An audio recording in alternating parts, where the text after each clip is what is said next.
Not so long ago, many scientists believed that the brain did not change after childhood, that it was hardwired and fixed by the time we became adults.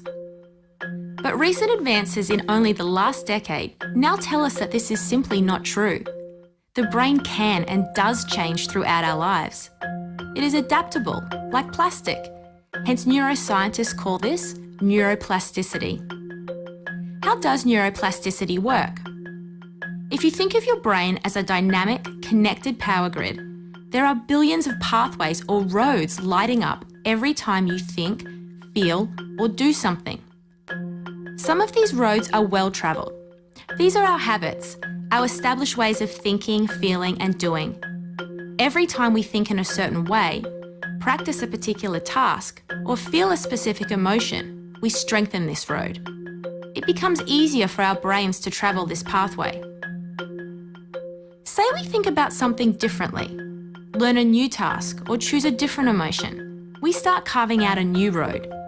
If we keep travelling that road, our brains begin to use this pathway more, and this new way of thinking, feeling, or doing becomes second nature. The old pathway gets used less and weakens. This process of rewiring your brain by forming new connections and weakening old ones is neuroplasticity in action.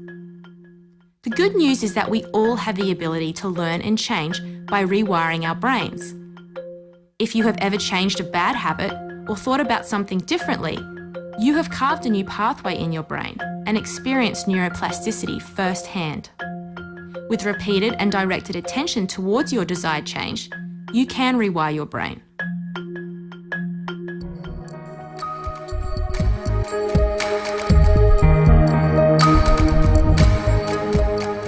Process. Step 1. The induction phase uses a pair of video glasses in preparation for entering the virtual reality environmental construct. The overall goal of this initial process is to create a form of conscious inception, preparing the subject for Step 2. Step 2. Once a basic level of neural plasticity has been achieved, the subject is then immersed in the virtual reality environment construct.